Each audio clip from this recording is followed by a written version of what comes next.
El jamón de Guijuelo es el producto estrella con el que Aljomar conquista paladares en España, pero también está conquistando ya el mercado exterior. Junto al jamón, embutidos y carnes ibéricas han completado la muestra de artículos que la firma salmantina ha presentado en la Feria Internacional Alimentaria 2016.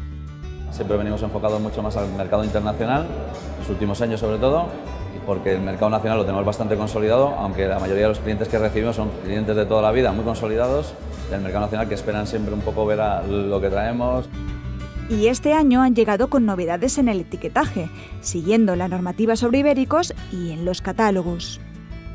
Y es que la innovación se une a la tradición de una empresa con 24 años de trayectoria. Somos la empresa líder en piezas certificadas dentro de la denominación de origen Guijuelo, una empresa consolidada ya, dentro del sector una empresa de las más jóvenes. Hemos hecho un trabajo en estos 24 años que tenemos de una corta historia, pero muy potente para ser una de las empresas de mayor nivel en el mundo del ibérico.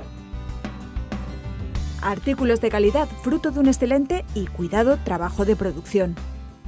Tenemos unas explotaciones ganaderas propias que están en Badajoz, con casi 4.000 madres puras ibéricas.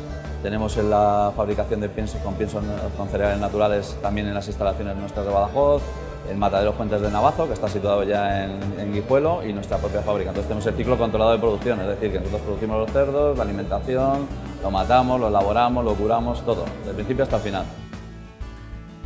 El resultado son ibéricos con una singular textura y jugosidad.